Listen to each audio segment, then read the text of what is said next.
তো আমার নবীর একজন ইয়াং সাহাবী যিনি ইসলাম গ্রহণ করার পূর্বে ছিল ইহুদি, কি ছিল বাবা?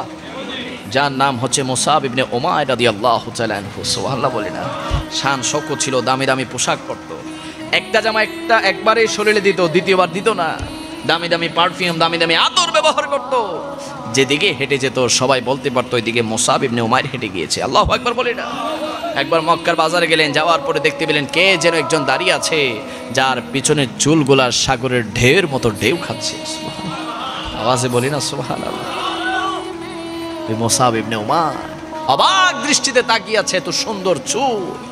যখন ঘাড় ফিরালেন, ওই নূরানি চেহারা দেখে মুসাব ইবনে উমাইর আমার নবীর প্রেমে ফিদা হয়ে গেলেন। জোরে বলি না সুবহানাল্লাহ। আর বলতে লাগলেন, হাই হাই, এত নূরানি, এত সুন্দর চেহারা মোবারক আমি আমার এই বয়সে তো দেখি নাই। তিনি কে? খবর নিতে লাগলেন। তিনি খবর নিয়ে জানতে পারলেন তিনি মুসলমানদের নবী, ইসলামের নবী, আল্লাহর পয়গম্বর নবী মুহাম্মদুর রাসূলুল্লাহ সাল্লাল্লাহু আলাইহি ওয়াসাল্লাম। তিনি নবীকে দেখার সাথে সাথে আমার নবীর প্রেমে ফিদা হয়ে গেলেন, পাগল হয়ে গেলেন। দূর দিয়ে যখন ঘরে গেলেন, যাওয়ার পরে তার ইহুদি মাকে বলতে লাগলেন, মা গো, আজ আমার অন্তর ছটফট করছে, আমার দিল ছটফট করছে। আমি মক্কার বাজারে গিয়েছিলাম, এমন একজন নূরানি মানুষকে দেখেছি যাকে দেখার পর থেকে আমি অস্থির হয়ে আছি। ইহুদি মা বলতে লাগলো, ও মুসাব, তুমি কাকে দেখেছো? কাকে দেখে তুমি ছটফট করছো? মুসাব ইবনে উমাইর বলতে লাগলো, আমি মুসলমানদের নবী রাহমাতুল লিল আলামিনকে দেখেছি। যদি বলি না সুবহানাল্লাহ। ইহুদি মা বলতে লাগলো, হাই হাই, কি বলছো? তুমি কি জানো না? তুমি কি জানো না আমরা ইহুদি? তুমি কি জানো না আমরা সম্ভ্রান্ত পরিবার? তুমি কি জানো না সমাজে আমাদের ইজ্জত আছে, সম্মান আছে? যদি কেউ জানে তুমি আমাদের সন্তান হয়ে মুসলমানদের নবীর প্রেমে পাগল হয়ে গিয়েছো, সমাজে আমাদের ইজ্জত থাকবে না, সম্মান থাকবে না। খামোশ, দাঁড়াও, তুমি তোমার বাবার কাছে বলো, তোমার বাবার কাছে আমি বিচার দিচ্ছি। বাবাকে ডেকে বলল, তোমার সন্তান নাকি মুসলমানদের নবীর প্রেমে পাগল হয়ে গিয়েছে। ইহুদি বাবা বলতে লাগলো, খামোশ, সাবধান, ওই মুহাম্মদের কাছে আর তুমি যাবে না, মুহাম্মদকে তুমি ভুলে যাও, ভুলে যাও। মুসাব ইবনে উমাইর বলতে লাগলেন, ও মা, ও বাবা, কাকে ভুলতে বলছেন? যাকে দেখার পর থেকে তো আমি নিজেকেই ভুলে গিয়েছি। জুড়ে বলি না সুবহানাল্লাহ। আরে যাকে দেখার পর থেকে তো আমি নিজেকেই ভুলে গিয়েছি।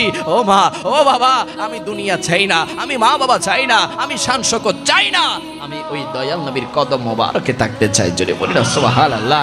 এই কথা বলে ঘর থেকে বের হয়ে গেলেন। যাওয়ার পরে দয়াল নবীর কাছে গিয়ে বলতে লাগলেন, ইয়া রাসূলুল্লাহ, ইয়া হাবিবাল্লাহ, আমি মুসাব ইবনে উমাইর, একজন ইহুদি যুবক, কিন্তু আপনি নবীর নূরানি চেহারা মোবারক দেখার সাথে সাথে আপনি নবীর প্রেমে আমি ফিদা হয়ে গিয়েছি। ইয়া রাসূলুল্লাহ, আপনার জন্য বাবা ছেড়ে দিয়েছি, মা ছেড়ে দিয়েছি, ধর্ম ছেড়ে দিয়েছি, টাকা পয়সা শান শৌকত সব কিছু ছেড়ে দিয়ে আপনি নবীর কদম মোবারক এসেছি। ইয়া রাসূলুল্লাহ, আর দেরি করবেন না, আপনি আপনার ইসলামের মধুর কালিমাটা আমাকে এক্ষুনি পড়িয়ে দেন। আমার নবীর সাথে সাথে পড়িয়ে দিলেন। সবাই বলি লা ইলাহা মুহাম্মাদুর রাসূলুল্লাহ সাল্লাল্লাহু আলাইহি ওয়াসাল্লাম। আমার নবীকে বলতে লাগলেন, ইয়া রাসূলুল্লাহ, ইয়া হাবিবাল্লাহ, আমি ইহুদি থেকে মুসলমান হয়েছি। ইয়া রাসূলুল্লাহ, কিভাবে আপনাকে খুশি করতে পারি? কিভাবে আপনার খেদমত করতে পারি? কি করলে আপনি খুশি হবেন? আমার নবী বলতে লাগলো, তোমার অন্য কিছু করতে হবে না, এখন থেকে তুমি মুসাব আমি নবীর খাদেম হিসেবে আমি নবীর সাথেই থাকবে। যদি বলি না সুবহানাল্লাহ। আরে আমার নবী যখন ওযু করতে যায়, মুসাব ইবনে উমাইর রাদিয়াল্লাহু তাআলা আনহু আমার নবীকে ওযুর পানি ঢেলে দেয়। আমার নবী যখন গোসলে যায়, মুসাব ইবনে উমাইর রাদিয়াল্লাহু তাআলা আনহু আমার নবীকে গোসলের ব্যবস্থা করে দেয়। আমার নবী যখন যেখানে যায়, মুসাব ইবনে উমাইর সেখানে আমার নবীর খেদমতে থাকে, আমার নবীর খেদমতে থাকে, আমার নবীর খেদমতে থাকে। একদিন আমার নবী ডাক দিয়ে বলল, ও সাহাবীরা, তোমরা প্রস্তুত হয়ে যাও, আমি উহুদের ময়দানে যুদ্ধে যাব, জিহাদ যাব, তোমাদের যা কিছু আছে সমস্ত কিছু নিয়ে প্রস্তুত হয়ে যাও। একদল তীর বাহিনী সাহাবী এসে আমার নবীকে বলতে লাগলেন, লাব্বাইক ইয়া রাসূলুল্লাহ, আমরা তীর নিয়ে যুদ্ধে যাওয়ার জন্য প্রস্তুত আছি। আরেকদল তলোয়ার বাহিনী সাহাবী এসে বলতে লাগলেন, ইয়া রাসূলুল্লাহ, আমরা তলোয়ার নিয়ে প্রস্তুত আছি। আরেকদল বল্লম বাহিনী সাহাবী এসে বলতে লাগলো, ইয়া রাসূলুল্লাহ, আমরাও বল্লম নিয়ে প্রস্তুত আছি। আর মুসাব ইবনে উমাইর রাদিয়াল্লাহু তাআলা আনহু যে সবেমাত্র আমার নবীর হাত মোবারকে হাত রেখে ইসলাম গ্রহণ করেছে, ওই মুসাব ইবনে উমাইর বলতে লাগলো, ইয়া রাসূলুল্লাহ, আমি তো যুদ্ধে কিভাবে যাব?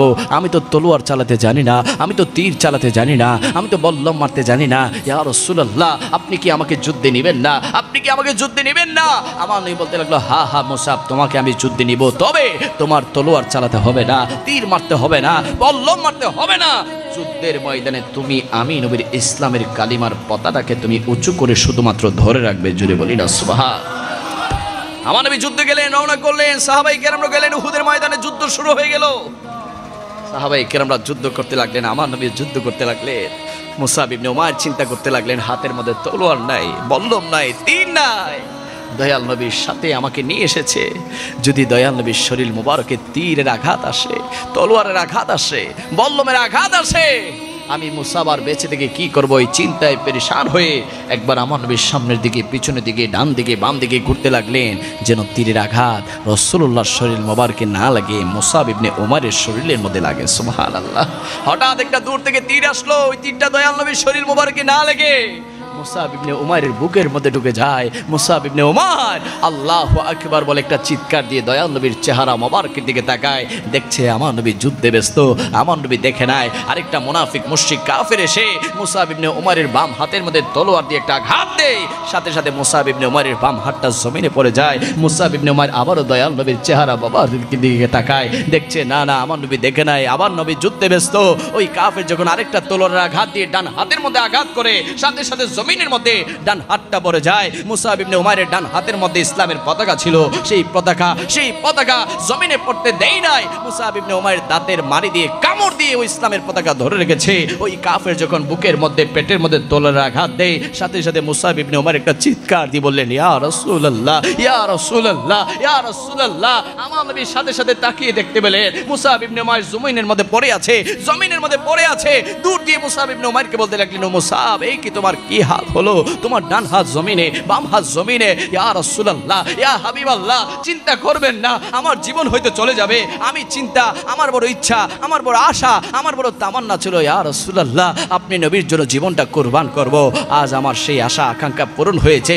আমার নবী বলতে লাগলো, ও মুসাব, তুমি বুঝি আমাকে এত ভালোবাসো, এত ভালোবাসো, এত মহব্বত করো? মুসাব ইবনে উমাইর বলতে লাগলেন, ইয়া রাসূলুল্লাহ, আপনার জন্য তো বাবা ছেড়ে দিয়েছি, মা ছেড়ে দিয়েছি, ভাই ছেড়ে দিয়েছি, আত্মীয় স্বজন, বন্ধু বান্ধব সব ছেড়ে দিয়েছি। ইয়া রাসূলুল্লাহ, আপনার জন্য তো শান শৌকত সব ছেড়ে দিয়েছি, ধর্ম ছেড়ে দিয়েছি। ইয়া রাসূলুল্লাহ, খোদা কি কসম করে বলছি, আমার আল্লাহ যদি আমাকে আরো 100,000 বার জীবন দান করে, প্রত্যেকটা জীবন আপনি নবীর কদম মোবারকে ইসলামের জন্য কুরবান করতে আমি রাজি আছি। জুড়ে বলি না সুবহান।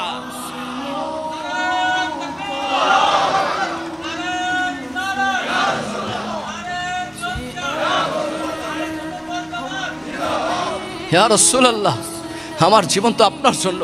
ইয়া রাসূলুল্লাহ, আমার জীবন তো আল্লাহর জন্য। ইয়া রাসূলুল্লাহ, আমার জীবন তো ইসলামের জন্য।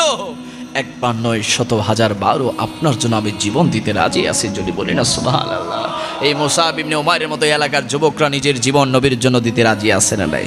মহব্বতের আওয়াজে যুবকরা হাত তুলে বলি, আমরা নবীর জন্য জীবন দিতে রাজি আছি না না?